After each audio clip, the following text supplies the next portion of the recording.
Good morning, my dear student. Today we will continue class 12th history, chapter 11, Mahatma Gandhi and the nationalist movement, civil disobedience and beyond. My dear student, if you have remembered my previous class where I have already discussed about that, what the various important points like the biography of M.K. Gandhi,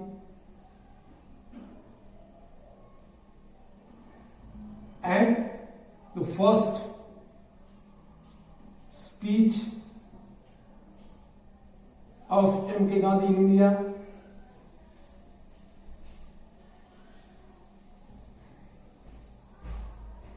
India, and third, what their policies,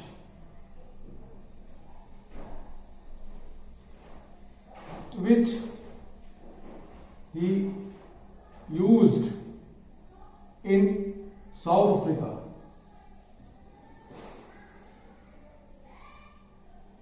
And we also discussed that the leaders, which was what Mr. Gandhi was highly influenced. My dear student, today what we will read? Today we will read the involvement of Mr. Gandhi in the national politics. First, that was Champaran movement, 1917. Second, Kheda movement, 1918. And third, Champaran, Kheda and Ahmedabad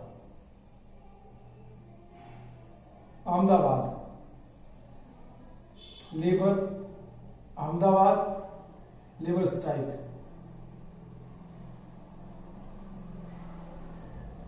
1918.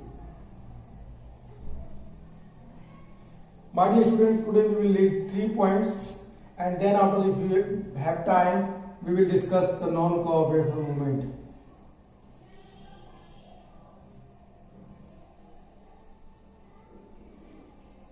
Non-cooperation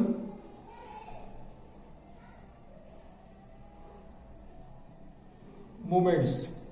When we discuss non-cooperation movement, we will discuss the other important point also. My dear student, I have already informed you about the conditions of India during 20th century when Gandhi reached. And you are also aware of that the Gandhi was succeed in their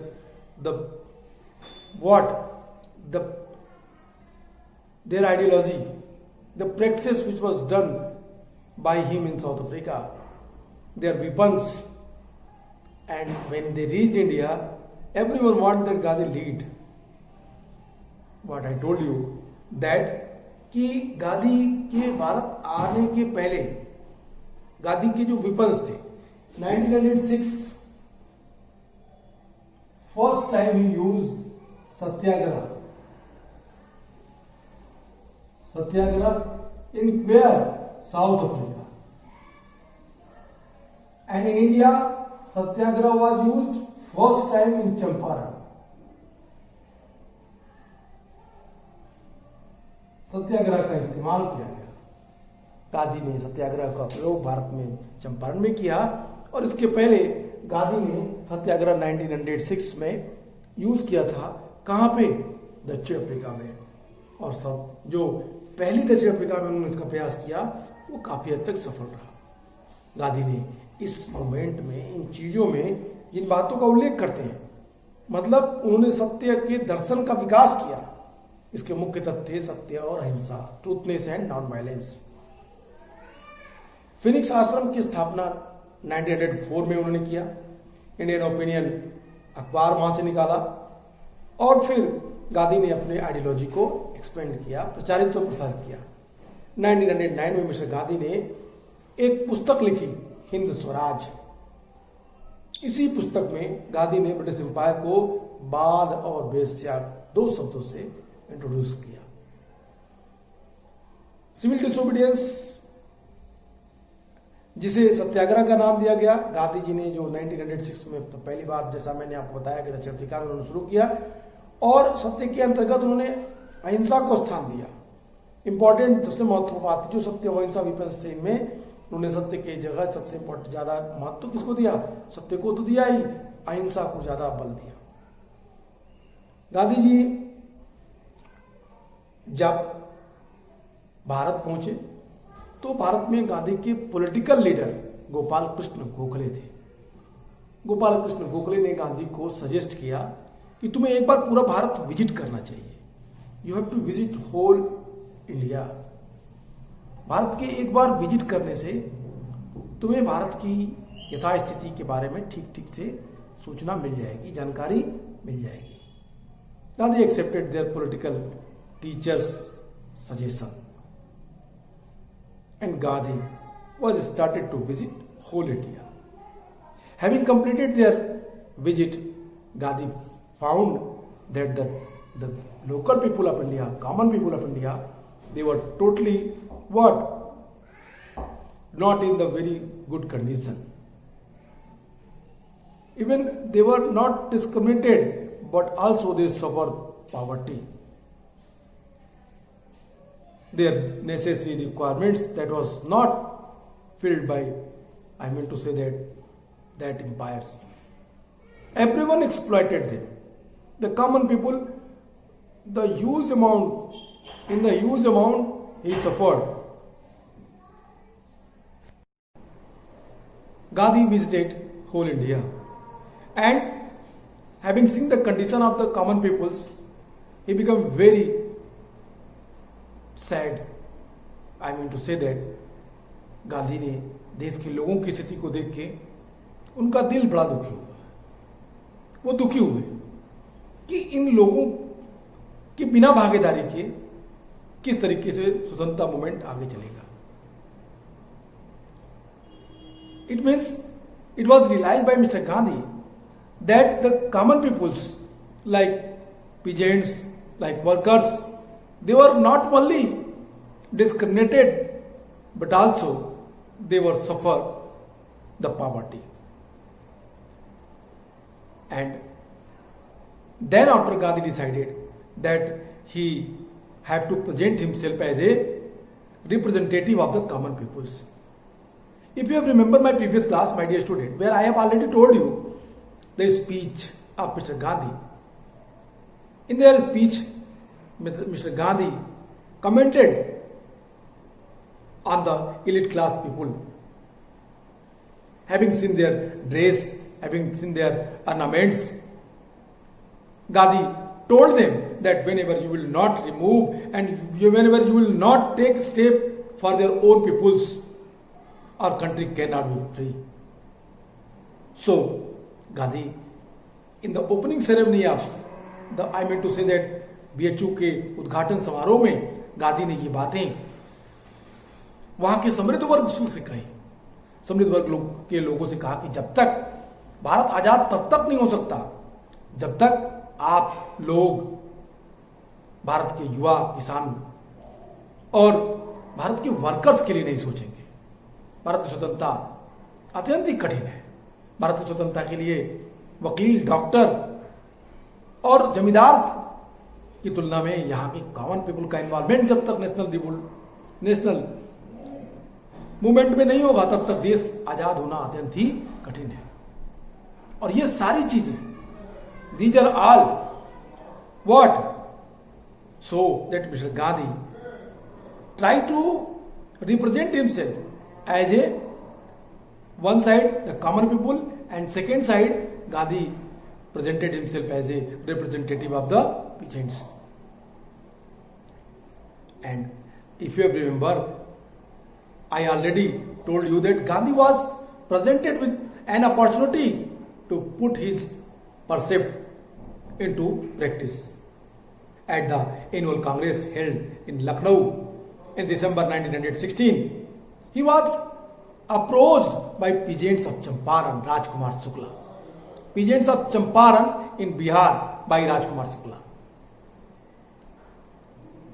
Rajkumar Shukla requested him that the problem of the peasants and their harassed treatment of peasants by the British indigo planters. It was the great opportunity for Gandhi to prove himself as the representative of the common people. Gandhi ने यहां से एक नया step लिया। गांधी ने यहां से भारतीय राजनीति, नेशनल पॉलिटिक्स में, नेशनल जो उसमें घटना चली उसमें अपने को इंट्रोड्यूस कराया। गांधी जी भारतीय राजनीति में प्रवेश के समय ब्रिटिश सरकार प्रथम विश्व युद्ध, फर्स्ट वर्ल्ड वॉर 1914-1918 में फंसी थी। Before start Champaran incidents, I want to inform you that the initial step by Mr. Gandhi during First World War 1914 to 1918, Gandhi ने सरकार ब्रिटिश गवर्नमेंट को सपोर्ट करने के लिए भारतीयों को प्रमोट किया। उन्होंने ब्रिटिश सरकार की आर्मी में अपने को, I mean to say that, कि भारतीय लोगों को ब्रिटिश सरकार की आर्मी में, ब्रिटिश आर्मी ज्वाइन करने की बात कही। और ऐसा गांधी का मानना था कि फर्स्ट वर्ल्ड वॉर के बाद जब ब्रिटिशर्स जीत जाएंगे तो वो भारत के लिए कुछ फेवरेबल स्टेप उठाएंगे। लेकिन हुआ जस्ट इसके अपोजिट। गांधी को इस तरह की कोई चीजें, सुविधाएं नहीं मिली। लेकिन गांधी को भारत में गांधी के जो विरोधी लोग थे उन्होंने भर्ती करने वाला सार्जेंट कहा। 1916 अहमदाबाद में गांधी ने साबरमती आश्रम की स्थापना की और अप्रैल 1917 में बिहार में चंपारण मूवमेंट के लिए गांधी ने मूव किया। I mean to say that during 1916 the Sabarmati Ashram was established by Mr. Gandhi, and during 1917 Gandhi started the active involvement in national politics. And here I want to inform you that even if abhi tak till that time, I went to during Champaran time, Gandhi was not active member of Congress. Even there is no active non-active, Gandhi was not member of Congress. Gandhi Congress के member नहीं थे। Champaran movement क्या था? Champaran movement, what I told you first, we will discuss the Champaran movement. क्या था Champaran movement? Champaran movement it means Gandhi ji ने सत्याग्रह का पहला बड़ा प्रयोग 1917 में बिहार के चंपारण में ही किया। First time in India Satyagraha was used, practices the practical of satyagraha which was done by Mr. Gandhi in first time in India in Champaran. Champaran की पहली घटना 20th सेंचुरी में स्टार्ट होती है। यहां इंडिगो की खेती होती थी, फार्मिंग होती थी। In indigo farming there were the various peasants, they were exploited and treated brutally by their planters. किसान, I mean to say that peasants को अपनी जमीन कि कम से कम 3/20, हाउ मेनी प्लांट, कह रहा 3/20 प्रत्येक किसान को, every peasants they were helpless to what, for farming 3/20 on their whole lands, indigo farming. 3/20 पे वो इंडिगो फार्मिंग करने के लिए कंपेल किया जाता था। इसे ही 3 कठिया पद्धति कहा गया। 3/20 पे नील की खेती करनी थी और मालिकों द्वारा तय किए गए दामों पर उसे बेचना पड़ता था।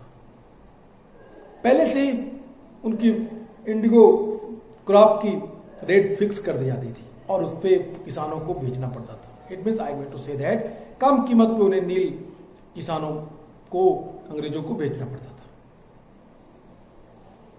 गांधी ने 1916 लखनऊ सेशन, जब राजकुमार शुक्ला ने इसके बारे में गांधी को बातें बताई तो गांधी ने इसके लिए मूवमेंट चलाने के लिए बात सोची।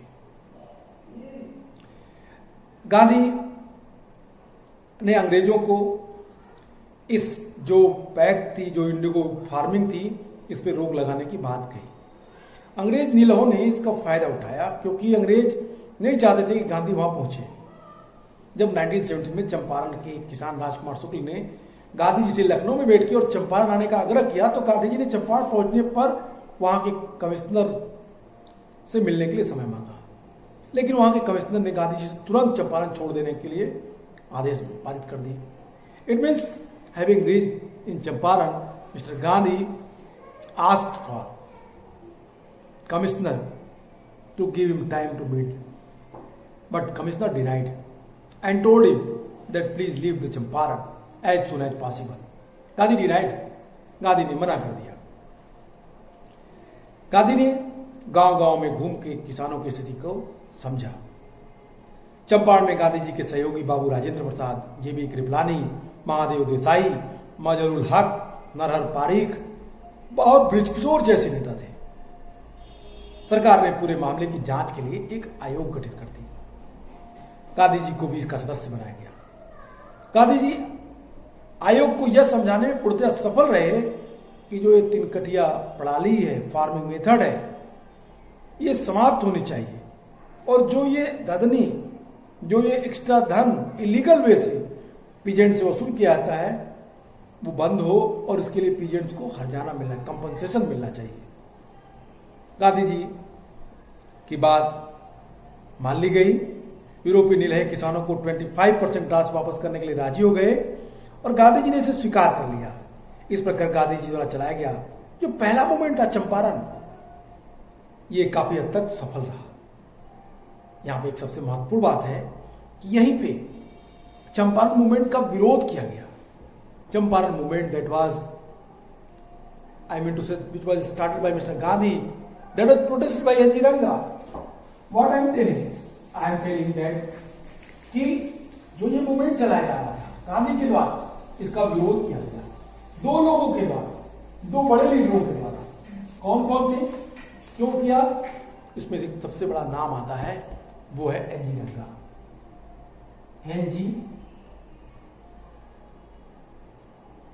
N.G. रंगा ने चंपारण मूवमेंट का, गांधी के स्टेप का विरोध किया, लेकिन चंपारण मूवमेंट में रविंद्रनाथ टैगोर ने गांधी को एक टाइटल दी, महात्मा की। Mahatma title that was given by Rabindranath Tagore.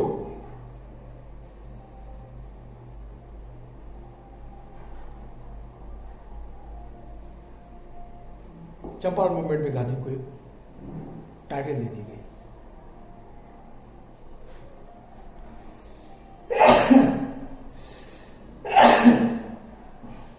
Excuse me. Gandhi का ये मूवमेंट, चंपारण मूवमेंट, काफी हद तक सफल रहा। भारत में चलाया गया गांधीयन आंदोलनों में चंपारण मूवमेंट किसानों के लिए चलाया गया पहला आंदोलन था। और यहां पे बताने से मुझे जरा सा गुरेज नहीं है कि गांधी ने चंपारण के बाद कभी भी किसानों के फेवर में कोई और मूवमेंट इन फ्यूचर नहीं चलाया। गांधी ने इसके बाद एक अलग मूवमेंट चलाया, दूसरा मूवमेंट, जिसके बारे में बात करना जरूरी है, और ये मूवमेंट है अहमदाबाद का।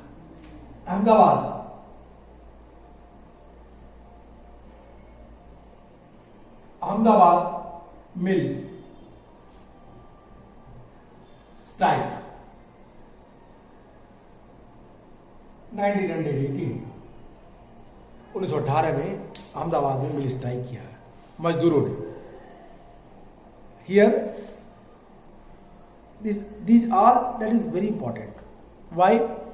Because this is the starting phase of Mr. Gandhi in Indian politics. So that's why Mr. Gandhi very cleverly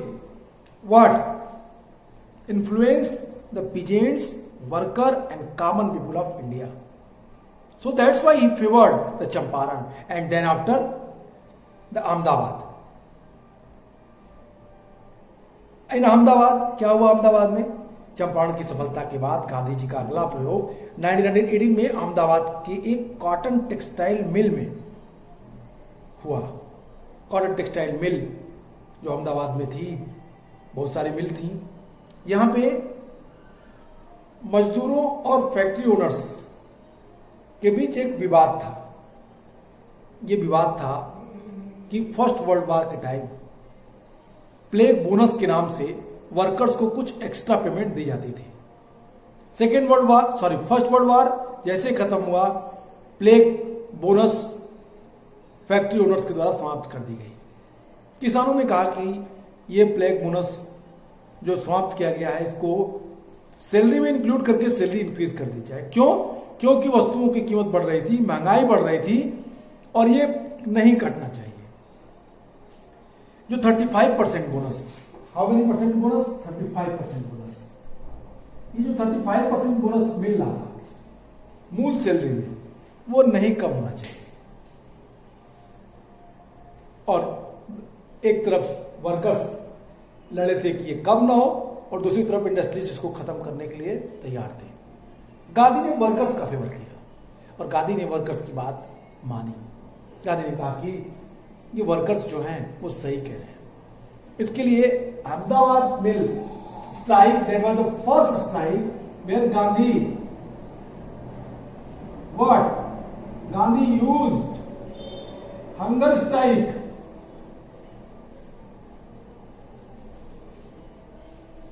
Gandhi ने अहमदाबाद मिल उद्योग में पहली बार हंगर स्ट्राइक किया, भूख हड़ताल की। इस पूरे जो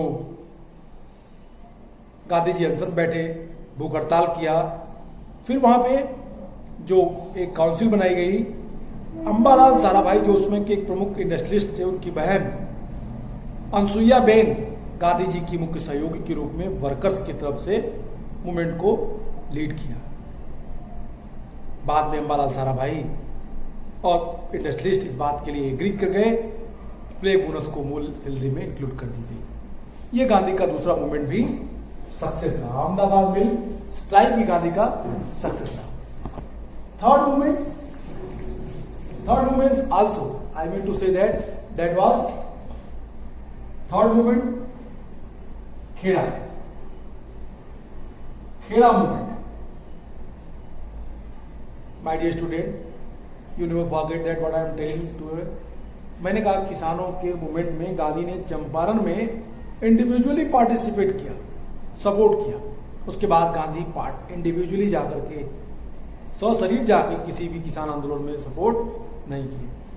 but here I want to inform you that Kheda, it was also the peasants movement that was favoured by mister Gandhi. Kheda में क्या हुआ? 1918 गांधी जी ने 1918 में गुजरात के खेड़ा जिले में किसानों की फसल नष्ट हो जाने के बावजूद सरकार के द्वारा लगान में छूट न दिए जाने के कारण सरकार के विरुद्ध किसानों का साथ दिया। उन्होंने राय दी कि जब तक लगान में किसान छूट नहीं मिलती, किसान लगान न दे। Gandhi ji servant of India के सदस्य विट्ठल भाई पटेल के साथ यहां पहुंचे। सरकार ने यह आदेश दिया कि लगान उन्हीं किसानों का वसूला जाए जो वास्तव में इसके भुगतान कर सके। अतः गांधी जी ने संघर्ष वापस ले लिया और खेड़ा आंदोलन में गांधी जी के साथ वल्लभ भाई पटेल, इंदुलाल याग्निक तथा अन्य युवा गांव में रहे। इन अनुभवों में ने गांधी जी को जनता के घनिष्ठ संपर्क में ला दिया। इट मीन्स खेड़ा में भी गांधी विट्ठल भाई पटेल के साथ किसानों के फेवर में लड़े। I mean to say that in the starting phase Champaran and Kheda were two movements in which Gandhi participated and fought for the peasants. And in future, no other movement was started by Mr. Gandhi in the favor of peasants. कभी नहीं किया गया। खेड़ा में विट्ठल भाई पटेल के साथ गुजरात पहुंचते हैं गांधी जी। गांधी जी उस समय किसानों के द्वारा किसानों के ऊपर लगाई गई जो एक्स्ट्रा रेवेन्यू थी उसको खत्म कराने की बात कहते हैं। गांधी कहते हैं कि यदि जो एक्स्ट्रा टैक्स जो इम्पोज किया गया है, अगर जब तक खत्म नहीं करेगी गवर्नमेंट, तब तक पीजेंट्स टैक्स नहीं भरेंगे। बाद में गवर्नमेंट ने उस पर जांच की और फिर उसको कम कर दिया, घटा दिया। तो इस तरीके से आपने देखा कि गांधी के तीन मूवमेंट्स कौन कौन, चंपारण, अहमदाबाद और खेड़ा, तीनों सफल हुए। अंग्रेजों ने इसे कमोबेश स्वीकार कर लिया। लोगों के मन में गांधी के प्रति विश्वास तेजी से बढ़ने लगा। लोगों को ऐसा लगने लगा कि गांधी एक मिरेकल लीडर के रूप में हमें स्वतंत्रता अंग्रेजों से दिला सकते हैं। I want to inform you about the condition of Mr. Gandhi during that time. Gandhi was step by step success in their strategy. What happened in Champaran, which I told you, that in Champaran, the pressure of Mr. Gandhi, the committee was organized and he inspected the actual conditions. And then after they decided that the some compensation given by peasants and planters they gave. There they succeeded. In the second, Ahmedabad. What happened with the workers in Ahmedabad? I have already told you that in 1918 in Ahmedabad the main conflicts that was plague bonus. There was 35% on their salary. It was extra given by industrialists, factory owners. But after First World War, the factory owners, they denied to give the 35% extra money which was given as a plague bonus. This was the main matter of the conflicts. ये dispute का main matter था. Gandhi favored workers. According to workers, that what the allowances, क्या हुआ? महंगाई भत्ता बढ़ गई, महंगाई बढ़ गया और चीजें बढ़ गई, वस्तुओं के दाम बढ़ गए, तो हमारी सैलरी कम नहीं होनी चाहिए, इसको बढ़ा उतनी ही रहने दी जाए। गांधी ने फेवर किया, गांधी के फेवर में किसानों ने ये बात मानी और उसके बाद अंबालाल साराभाई जैसे बहुत सारे उद्योगपतियों ने वर्कर्स की बात को भी एक्सेप्ट कर लिया। थर्ड मूवमेंट खेड़ा मूवमेंट, जैसा मैंने आपको बताया, मैं एक बार फिर आपको कर रहा हूं। What happened in Kheda? The excess tax was imposed by British government on peasants. Peasants, they were very aware. They were become very furious. डर गए। ये उनके लिए भयानक था कि एक अधिक एक्स्ट्रा टैक्स उनके ऊपर इम्पोज कर दिया जाए। विठल भाई पटेल के साथ गांधी ने इस मूवमेंट को लीड किया और Gandhi pressurised British government that whenever you will not finished the extra taxes which was imposed by the government, peasants they would not क्या करेंगे? टैक्स जमा नहीं करेंगे। बाद में जांच हुई और गवर्नमेंट ने माना कि ये इलीगल है और फिर ये उनके ऊपर से हटा दिया गया टैक्स। तो इस तरीके से आपने देखा कि दो स्टेप में, तीनों स्टेप में गांधी सफल हुए। धीरे धीरे गांधी की लोकप्रियता बढ़ने लगी। गांधी की ये सारे अनुभव जनता के घनिष्ठ संपर्क में ला दिया। वे जीवन भर अपने हितों को सक्रिय रूप से इन लोगों के लिए लड़ाई करते रहे। वे वास्तव में भारत के पहले ऐसे राष्ट्रवादी नेता थे जिन्होंने अपने जीवन और जीवन पद्धति को साधारण जनता के जीवन से एकीकृत कर लिया, मिला दिया और जल्दी ही वे भारत राष्ट्रवादी जल्दी ही वो गरीब भारत, राष्ट्रवादी भारत और विद्रोही भारत के प्रतीक बन गए। It means Gandhi represent himself what? गरीब Bharat, poor India, poor India.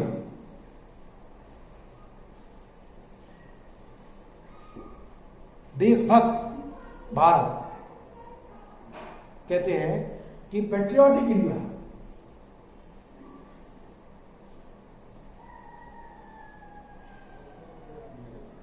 Patriotic India and then after क्या कहते हैं कि लास्ट जो था गांधी इस तरीके से तेजी से किसके प्रतीक बन गए? तीन चीजों की मैंने कहा था कि इस तरीके की गरीब भारत, राष्ट्रवादी भारत और विद्रोही भारत। रिबील इंडिया,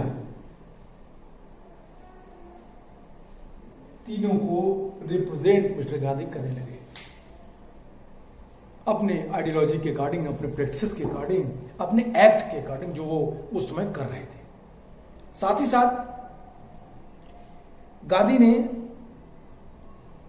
तीन दूसरे लक्ष्य भी थे गांधी जी के जो उन्हें अत्यंत प्रिय थे। उसमें सबसे पहला था हिंदू मुस्लिम एकता, दूसरा था छुआछूत विरोधी संघर्ष और तीसरा था देश की स्त्रियों की सामाजिक स्थिति में सुधार। It means During that phases, Gandhi introduced the new policies which was in favor of the Gandhian fighting against British Empire. तीन बहुत महत्वपूर्ण चीजें थी. Having visited India, Gandhi felt that in India the huge amount of Muslims and Hindu, whenever they were not united, we cannot succeed in our aim.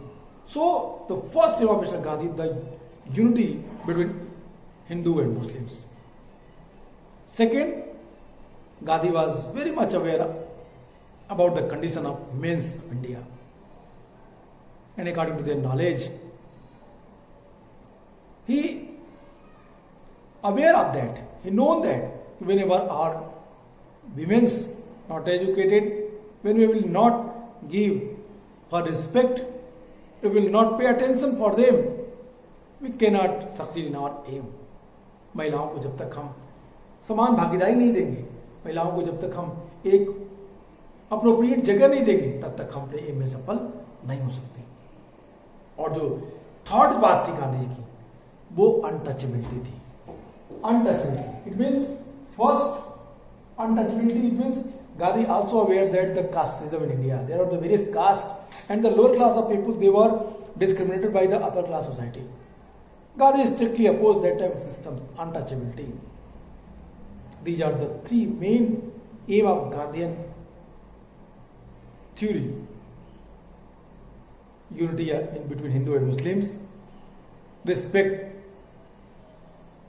for women's, and untouchability. What? To dissolve untouchability, खत्म करना untouchability को, तीन चीजों पे गांधी ने अपने movement को focus किया. इस तरीके से हमने पूरा मूवमेंट देखा जो पूरे गांधी को एक मेन स्ट्रीम में लाने का प्रयास कर रही है. अब we will discuss our next topic, Khilafat movement and non cooperation movement, in my next video. आज के लिए इतना ही. Good bye and take care.